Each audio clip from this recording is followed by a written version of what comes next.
আসসালামু আলাইকুম রহমতুল্লাহি অবরকাতুহু।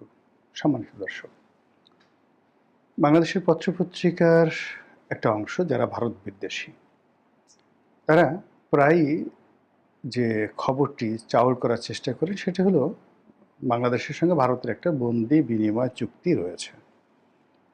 সেক্ষেত্রে বাংলাদেশের কোনো আদালতে যদি কোনো আসামি সাজাপ্রাপ্ত হন বা বিচার কার্যে যদি প্রয়োজন হয়, সেক্ষেত্রে ভারতে যদি কেউ পালিয়ে থাকে বা ভারতে কেউ যদি আশ্রয় নেয়, তাহলে সেই ধরনের আসামিকে বাংলাদেশে প্রত্যাবর্তন বা বাংলাদেশে ফেরত দেওয়ার জন্য ভারত সরকার বাধ্য।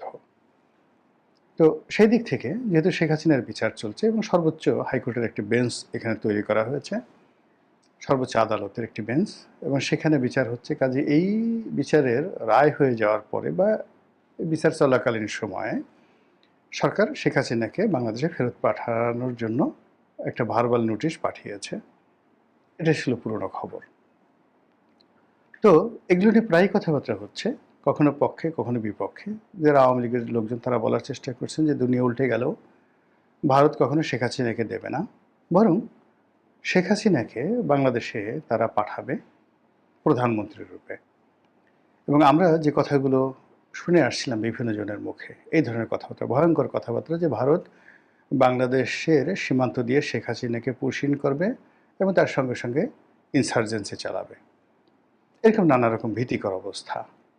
তো এই একই কথা আমরা যেভাবে চিন্তা করেছি বা বলেছি বা আমাদেরকে যেভাবে ভয় দেখানো হয়েছে, তার চাইতেও ভীতিকর অবস্থায় ডক্টর মোহাম্মদ ইউনূস এবছর, অর্থাৎ কয়েকদিন আগে, তিনি যে জাতিসংঘ সফরে গেলেন, সেখানে বসে তিনি একটি সাক্ষাৎকারে শেখ হাসিনা সম্পর্কে ভারতের মনোভাব বললেন, যে ভারত এখনও চিন্তা করছে বা ভাবছে যে শেখ হাসিনা এখনও বাংলাদেশের প্রধানমন্ত্রী, অথবা শেখ হাসিনাকে প্রধানমন্ত্রীর রূপে বাংলাদেশের ক্ষমতায় তারা প্রতিষ্ঠিত করবে, এরকম একটা মনোভাব ভারতের রয়েছে।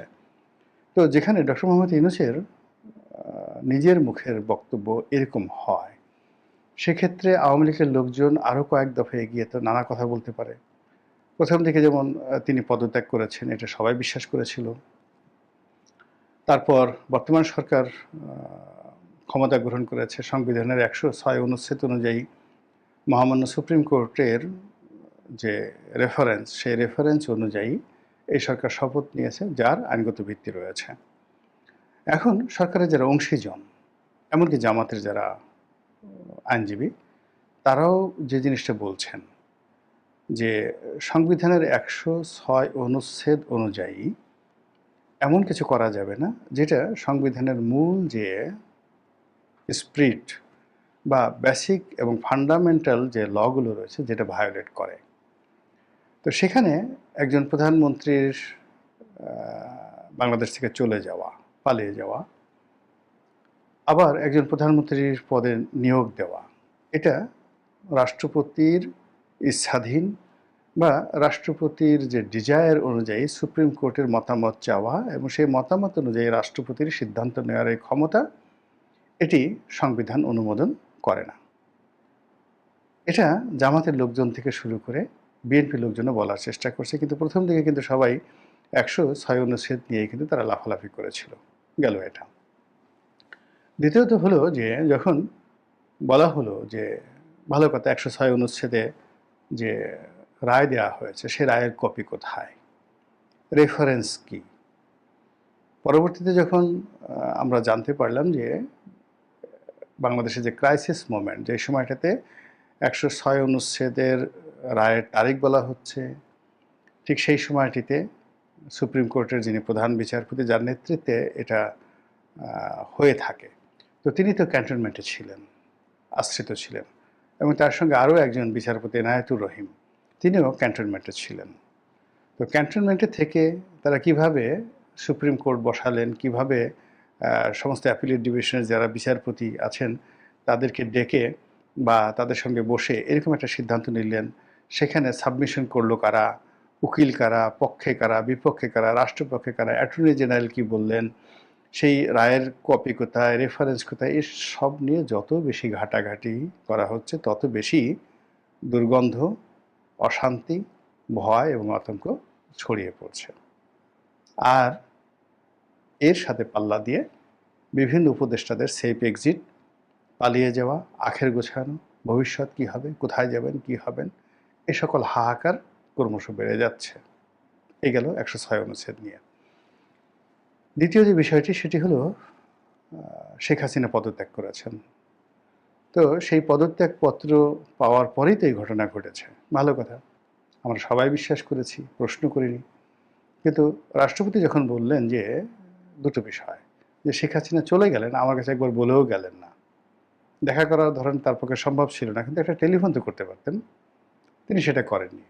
২ নম্বর হলো যে সবাই বলছে শেখ হাসিনা পদত্যাগ করেছে, তো সেই পদত্যাগ তো আমার কাছে করবে, আমার কাছে তো এ ধরনের কোনো নথিপত্র নেই। এই জন্য তিনি ক্যাবিনেট ডিভিশনকে জিজ্ঞাসা করেছেন যে সেই পদত্যাগপত্রে কই, এখন পর্যন্ত তার কোনো সুরাহা হয়নি। যখন কোনো সুরাহা হয়নি তখন নানা রকম গুজব ছড়ানো হচ্ছে, নানা রকম কথাবার্তা বলা হচ্ছে। সেই কথাবার্তা হলো যে শেখ হাসিনা পদত্যাগ করেছেন, সেনাপ্রধানের সামনে করেছেন বা অমুকের মাধ্যমে করেছেন, এই কয়টার সময় করেছেন, এটা এখানে দিয়েছেন, এখানে দিয়েছেন। কিন্তু আলটিমেটলি এটা তো একটা নথি থাকতে হবে, সেই নথি পাওয়া যাচ্ছে না।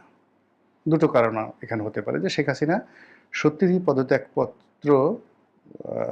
করেছেন, পদত্যাগপত্র তিনি যাকে বলা হয় গণভবনে রেখে গেছেন, কিন্তু গণভবন যেভাবে তছনছ হয়েছে সঙ্গে সঙ্গে, অর্থাৎ শেখ হাসিনা ধরেন পদত্যাগপত্র সাইন করেছেন, সাইন করে তো ধরেন কারো কাছে দেবে, যে এটা তুমি রাষ্ট্রপতির কাছে দিবে অথবা রাষ্ট্রপতির কাছে পাঠাবে। কিন্তু শেখ হাসিনার পদত্যাগপত্র সাইন করা, হেলিকপ্টারে ওঠা এবং গণভবনের দরজা খুলে যাওয়া, হাজার হাজার মানুষ গণভবনের মধ্যে প্রবেশ করা, এই সময়ের মধ্যে গণভবনে অস্ত্র লুট হয়েছে, টাকা লুট হয়েছে, সব কিছু লুট হয়েছে। কাজেই পদত্যাগ যদি তিনি করেও থাকেন, সেটি নেই, কপি নেই, এটা একটা হতে পারে। দ্বিতীয়ত হলো শেখ হাসিনা প্রথম দিকে বা আওয়ামী লীগের লোকজন প্রথম দিকে স্বীকার করেছিল যে তিনি পদত্যাগ করেছেন, কিন্তু এখন যখন রাষ্ট্রপতি বলছেন বা কোনো ফাইল খুঁজে পাওয়া যাচ্ছে না, তখন তারা চোখ উল্টে ফেলছেন। চোখ উল্টে ফেলে তারা বলার চেষ্টা করেছেন যে শেখ হাসিনা পদত্যাগ করেনি, তিনি এখন পর্যন্ত বৈধ প্রধানমন্ত্রী। ফলে বোঝার চেষ্টা করুন যে শেখ হাসিনাকে নিয়ে কী ধরনের ঝামেলা হচ্ছে, তার পদত্যাগ নিয়ে এবং তার ভারত যাওয়া নিয়ে, এবং ভারত যাওয়া নিয়ে আরও মহা কেলেঙ্কারি। কেউ বলে পালিয়ে গেছেন, অনেকে বলার চেষ্টা করেন পালালেন কিভাবে, তিনি তো সবার সামনে সামরিক হেলিকপ্টারে, আর্মিদের হেলিকপ্টারে, আর্মিদের তত্ত্বাবধানে তিনি সেখানে গেছেন পুরো রাষ্ট্রীয় প্রোটোকল নিয়ে, এবং বাংলাদেশের প্রোটোকল পরিপূর্ণ প্রোটোকল সহকারে একজন প্রধানমন্ত্রীর প্রোটোকল দিয়ে তাকে ভারত সরকারের কাছে হস্তান্তর করা হয়েছে। ভারত সরকারও তাকে গ্রহণ করেছে অ্যাজ এ প্রাইম মিনিস্টার হিসেবে, তাকে তো কোনো সাধারণ নাগরিক হিসেবে গ্রহণ করেননি। Prime minister on visit or prime minister on exile, what ever may be. তো এই যে যে ঝামেলাগুলো শুরু হয়ে গেছে, এই ঝামেলাগুলো কিন্তু শেষ হচ্ছে না। তো এরই মধ্যে যখন খবর আসছে, বিভিন্ন জায়গাতে খবর আসছে যে শেখ হাসিনাকে প্রত্যাবর্তন করা হবে, শেখ হাসিনা টুস করে ঢুকে পড়বেন, তারপরে শেখ হাসিনাকে বাংলাদেশে ফেরত পাঠাতে হবে, হোয়াট এভার মেবি, যাই হচ্ছে সবই কিন্তু শাসক মহলে আতঙ্ক তৈরি করছে। এর কারণ হলো যারা আইনশৃঙ্খলার দায়িত্বে নিয়োজিত, তারা খুব ভালো করে জানেন যে গোপালগঞ্জের একটা ছোট্ট ঘটনাকে তারা সামাল দিতে পারেননি। এমনকি একটা গার্মেন্টসে যখন গাজীপুর বা সাভারে সেখানে শ্রমিকরা বিদ্রোহ করে, সেখানে আইনশৃঙ্খলা রক্ষাকারী বাহিনী এখন পর্যন্ত কোনো একটা বিষয় শক্তি প্রয়োগ করে দমন করতে পেরেছেন, সিঙ্গেল উদাহরণ গত 12-14 মাসে ঘটেনি। ছোট্ট মব, ফজলুর রহমান সাহেবের বাসার সামনে 6-7 জন ছেলে মেয়ে তারা মব করেছে, এই মব বন্ধ করা যায়নি। ছোট্ট একটা মারামারি, গণ অধিকার পরিষদ ভার্সেস জাতীয় পার্টি, সেই মারামারিটার একটা সুন্দর নিষ্পত্তি আইনশৃঙ্খলা রক্ষাকারী বাহিনী করতে পারেনি। তো সেই অবস্থাতে শেখ হাসিনা ঢুকে পড়বেন, ভারত তাকে পুশিন করবে, বাংলাদেশ সরকার তাকে গ্রেপ্তার করে আনবে, কিন্তু শেখ হাসিনা তো বাংলাদেশে আসবে, সেটা সামাল দিতে হবে তো জনগণকে। তাহলে না, সেটা সামাল দিতে হবে তো আইনশৃঙ্খলা রক্ষাকারী বাহিনীকে। তারা কি সেটা কিভাবে করবেন? নাকি শেখ হাসিনা এয়ারপোর্টে আসবেন, তিনি তার মধ্যে তো একা একা আসবেন, আর আওয়ামী লীগের যারা বিরুদ্ধ পক্ষ, বিক্ষুব্ধ পক্ষ, তারা দলে দলে শেখ হাসিনাকে আক্রমণ করে তাকে একেবারে জীবন্ত রাস্তার মধ্যে পাড়িয়ে পাড়িয়ে মেরে ফেলবেন। এটা কি হবে যদি সেই ঘটনা ঘটে? কেমন একটা পরিস্থিতি হবে বাংলাদেশে একবার একটু কল্পনা করেন তো। এই ঢাকা শহরে কি হবে?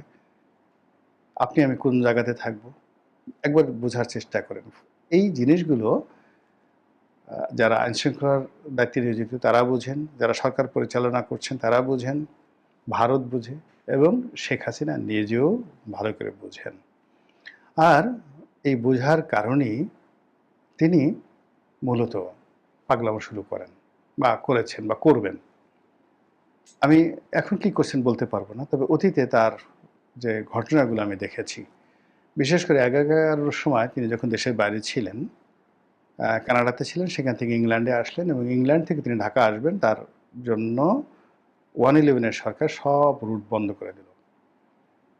কোনো বিমান যেন তাকে বোর্ডিং পাস না দেয়, তিনি যেন বাংলাদেশে না আসতে পারেন, সর্বোচ্চ চেষ্টা করা হলো। এবং মঈনুদ্দিন ফখরুদ্দিন সাহেবের বা ওই সময়টাতে সেনাবাহিনীর যারা কর্তা ব্যক্তি ছিলেন, ডিজিএফআইয়ের যারা কর্তা ব্যক্তি, জেনারেল বারী বা উপদেষ্টাদের মধ্যে কয়েকজন ছিলেন জেনারেল মতিন, তারপরে ব্যারিস্টার মইনুল, মানে ওনাদের যে ক্ষমতা, ওনাদের ক্ষমতা যদি একটা সিংহর মতো হয় ওই সময়টিতে, জাস্ট রয়্যাল বেঙ্গল টাইগার অথবা দ্য লায়ন কিং, সেই তুলনায় বর্তমানে যারা আছেন, স্বরাষ্ট্র উপদেষ্টা বলেন কিংবা ধরেন আসিফ নজরুল সাহেব বলেন, ওনাদের ক্যারেক্টারিস্টিক্স অনেকটা খরগোশের মতো। তো যেখানে লায়ন কিং অথবা রয়্যাল বেঙ্গল টাইগারের শক্তিমত্তা নিয়ে, তারপরে জনসমর্থনে, তখন পাবলিক সেন্টিমেন্টও ছিল তাদের পক্ষে। এখন যেমন বর্তমান সরকারের পক্ষে কোনো পাবলিক সেন্টিমেন্ট নেই, কিন্তু 111 সরকারের পক্ষে কিন্তু ব্যাপক জনসমর্থন ছিল একেবারে শেষ দিন পর্যন্ত। মানে যাকে বলা হয় ঢাকা বিশ্ববিদ্যালয়ের খেলার মাঠে একটা ঘটনা ছাড়া মোরাললেস মঈনুদ্দিন ফখরুদ্দিন সরকারের প্রতি শেষ দিন পর্যন্ত কিন্তু মানুষের একটা বিরাট অংশের জনসমর্থন ছিল, যার 1% জনসমর্থন এখন কিন্তু বর্তমান সরকারের নেই। তো সেই জনসমর্থিত সরকার, সেই পাওয়ারফুল সরকার এবং সেই কোয়ালিফাইড তারা যারা ছিলেন, কোথায় মনিরুল হোসেন, ব্যারিস্টার মনিরুল হোসেন, আর কোথায় আসিফ নজরুল, কোথায় জেনারেল মতিন, আর কোথায় এখন যিনি স্বরাষ্ট্র উপদেষ্টা আছেন তিনি? এই এক আকাশ পাতাল পার্থক্য। তারা তাদের সেই সকল শক্তিমত্তা নিয়েও শেখ হাসিনাকে রুখতে পারেননি। তিনি বাংলাদেশে এসেছেন, গ্রেপ্তার বরণ করেছেন এবং তাকে যেভাবে টেনে হিসড়ে ঢাকা কোর্টে তাকে যাকে বলা হয় উঠানো হয়েছে, এর সাথে অপমান আর হতে পারে না। তিনি সেটা যাকে বলা হয় মোকাবেলা করেছেন এবং ওটার জন্য তিনি কখনো রিগ্রেট করেননি। জীবনে কোনোবার একটি সিঙ্গেল বারও তিনি বলেননি যে আমাকে যেদিন কোর্টে হাজির করা হয়েছিল বা যে পুলিশ কর্মকর্তা আমাকে সুধার সদন থেকে গ্রেপ্তার করা হয়েছিল ওর নাম কি, ওকে আমি একটু দেখতে চাই, এই কথা কোনোদিন তিনি বলেননি। তিনি যাদের বিরুদ্ধে ব্যবস্থা নিয়েছেন, যেমন বিএনপি বিরুদ্ধে তিনি ব্যবস্থা নিয়েছেন, এই কারণ হলো বিএনপিকে তিনি প্রথম থেকে পলিটিক্যাল রাইভাল মনে করেন, এখনও করছেন এবং আবারও তিনি যদি ক্ষমতা আসেন তিনি সেই বিএনপির প্রতি তার অতীতের যে স্টিম রোলার এটা আরও বেশি করে চালাবেন, কোনো সন্দেহ নেই। এটা আপনি তাকে মেনস্ট্রিয়া বলতে পারেন, এটা তার পলিসি বলতে পারেন। আবার ধরেন জামাতকে তিনি পছন্দ করেন না স্বাধীনতা বিরোধী হিসেবে, জামাতের প্রতি তিনি যা করেছেন আগামীতে আরও বেশি করবেন, কিন্তু ব্যক্তিগতভাবে তার সঙ্গে খারাপ আচরণ করেছে, তাকে আক্রমণ করেছে, ব্যক্তিগত ক্রোধ থেকে, ক্ষোভ থেকে তিনি যে মানে কারো ক্ষতি করেছেন, তারপরে সময় ব্যয় করেছেন, এটা আমি দেখিনি, বরং অনেককে তিনি অ্যাডপ্ট করেছেন।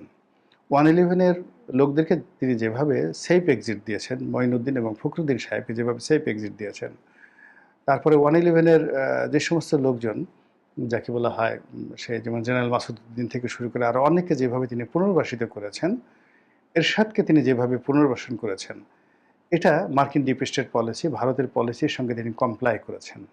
আদারওয়াইজ তিনি এটা করার কথা না। তিনি এই কাজগুলো অত্যন্ত দক্ষতার সাথে তিনি করতে পেরেছেন। তো একদিকে তার বাঁকা বাঁশের বাঁশরি, আরেক হাতে রণতুর্য। তো তো এগুলো নিয়ে তিনি তার ক্ষমতাকালীন সময় যে কাজগুলো আমরা করছি, যেমন তিনি ইলিয়াস আলীকে যদি অপহরণ করে থাকেন, সালাউদ্দিন সাহেবকে যদি অপহরণ করে থাকেন, এই কাজগুলো যদি ব্যক্তিগতভাবে করে থাকেন, তিনি সুনির্দিষ্টভাবে সিদ্ধান্ত নিয়ে, বিশ্বাস নিয়ে, আস্থা নিয়ে এই কাজগুলো করেছেন। হঠাৎ করে উত্তেজিত হয়ে তিনি করেননি যে ওকে ধরো, মারো আর খাও, এরকম কাজ করেননি। তো এই যে তার যে ক্যারেক্টারিস্টিক, সেই ক্যারেক্টারিস্টিক্সের যে পরাকাষ্ঠা, এটা তিনি হেলিকপ্টারে ওঠার একেবারে সর্বোচ্চ সময় পর্যন্ত দেখিয়েছেন। বোঝার চেষ্টা করুন, তার বয়স ৭৮ বছর, তার বোনের বয়স হয়তো ৭৫ বছর। তো তিনি জিদ ধরলেন যে তিনি হেলিকপ্টারে উঠবেন না, গণভবনের লোকজন তাকে ঢুকে মেরে ফেলুক, পাড়ায় মেরে ফেলুক। ওখানে যারা উপস্থিত ছিলেন সবাই এক বাক্যে স্বীকার করছে যে কেউ তাকে রাজি করতে পারেননি, বরং গালাগালি করে তিনি সবাইকে অস্থির করে ফেলছেন। বেঈমান, মুনাফেক, সবাইকে গালাগালি করছেন। তো গালাগালি করে তিনি যাবেন না। তো তাকে শান্ত করার জন্য তার বোন শেখ রেহানা তার পা জড়িয়ে ধরেছেন। এটা তো এখন ওপেন সিক্রেট। তার সন্তান সজীব ওয়াজেদ জয়, তো সেনাপ্রধান একসময় জয়ের সাহায্য নিয়েছেন। জয় তার মাকে রাজি করিয়েছেন, পুতুল তার মাকে রাজি করেছেন যে ওকে তুমি আসো। তারপরে তিনি এই পারিবারিক প্রেসারে বলতে গেলে তিনি নরম হয়েছেন, কিন্তু শেষ সময় পর্যন্ত কিন্তু তিনি জিদ করেছিলেন যে আমি গণভবন ছেড়ে মরে গেলেও যাব না, গণভবন খুলে দাও, ওরা এসে আমাকে মেরে ফেলুক। বোঝার চেষ্টা করুন, it's not a simple thing. এটা সাধারণ ঘটনা না, এবং একই ঘটনা কিন্তু বঙ্গবন্ধুর ক্ষেত্রে ঘটেছে। আপনি যে বঙ্গবন্ধুর যারা গুলি করেছিল তাদের ইতিহাস দেখেন, যে তারা যখন বঙ্গবন্ধু ভবন আক্রমণ করলো, ৩২ নম্বর আক্রমণ করলো, তখন সবাই সেখানে যে কারণে হোক না কেন, শেখ কামাল, শেখ জামাল পরিবারের সবাইকে মেরে ফেললো, খালি বঙ্গবন্ধুকে মারা হয়নি। তো বঙ্গবন্ধু জানেন যে পরিবারের সবাইকে মেরে ফেলা হয়েছে, সেই অবস্থাতে তিনি পাইপ ধরালেন, সিগারেট ধরালেন। সেই পাইপ টানতে টানতে তিনি সিঁড়িতে নামলেন। কর্নেল মহিউদ্দিন, মানে তখন মেজর মহিউদ্দিন ছিলেন, অন্যান্য যারা মেজর বজলুল হুদা বা যারা যারা ছিলেন, তারা এই ফায়ারগুলো করেছেন, অন্য লোকগুলো কিন্তু তারা মেরেছেন। তো তারা দাঁড়িয়ে আছেন, তখন বঙ্গবন্ধু তাদেরকে বকাঝকা করতেছেন, এত বড় সাহস, কে তোমরা, প্রধানমন্ত্রীর বাড়িতে তোমরা আক্রমণ করেছো। আর তারা ভয়ে তার ব্যক্তিত্বের সামনে থরথর করে কাঁপছে, থরথর করে কাঁপছিল। ঠিক ওই সময়টাতে শেখ মনিকে হত্যা করে ওখানে ঢুকেন সুবেদার রিসালদার মুসলিউদ্দিন। তিনি বুঝতে পারেন, হি যে রিয়েল কিলার। তিনি বুঝতে পারেন যে তিনিও যদি এই বঙ্গবন্ধুর ব্যক্তিত্বের সামনে আর 5 মিনিট দাঁড়ান, তার হাত থেকে অস্ত্র পড়ে যাবে।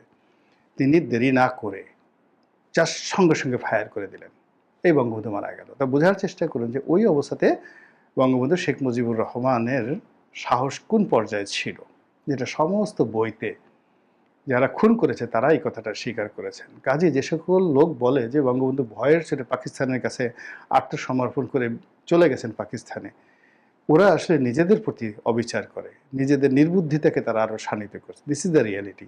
যারা বলেন যে শেখ হাসিনা ভারতে পালিয়ে গেছেন, তাদের উচিত জেনারেল ওয়াকারুজ্জামানের সাক্ষাৎকার নেওয়া, যে জেনারেল ওয়াকারুজ্জামানের সাথে তার কী কথাবার্তা হয়েছিল। উনি তো কখনো খোলামেলা বলেননি। এমন একটা সময় আসবে উনি লিখবেন এবং উনি বলবেন, তখন বুঝবেন যে শেষ সময়টা পর্যন্ত শেখ হাসিনা কতটা সাহসিকতার সাথে পরিস্থিতির মোকাবেলা করেছেন।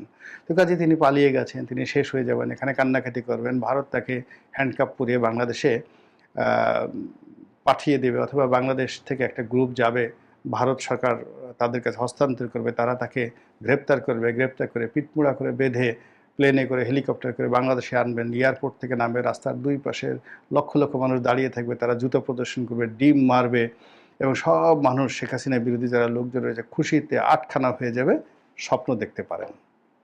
কিন্তু যদি শেখ হাসিনাকে ব্যক্তিগতভাবে মূল্যায়ন করেন, তাহলে তার যে চরিত্র সেটা হলো যে ঘটনা যাই হোক, আমাকে এয়ারপোর্টে পাড়িয়ে মারা হোক, আমি এয়ারপোর্ট দিয়ে হেঁটে হেঁটে চলে আসবো, হেঁটে হেঁটে চলে আসবো, আমাকে লোকজন টেনে ছিঁড়ে ফেলুক, তবু আমি বাংলাদেশে যাব। এইরকম তার যে, যেটা আমরা 21 আগস্ট গ্রেনেড হামলায় দেখেছি। অত বড় একটা দুর্ঘটনা ঘটার পরেও তিনি সেখান থেকে আসছেন, এসে সিএমএসে যারা ভর্তি ছিলেন রোগী, ওই তিনি তাদের সবাইকে তিনি দেখতে যাবেন। যখন তাকে ক্যান্টনমেন্টে গেটে আটকে দেওয়া হলো, তখন তিনি সেখান থেকে বললেন যে ঠিক আছে, গাড়ি যেতে হলেন তিনি পায়ে হেঁটে রওনা করলেন। This is Sheikh Hasina.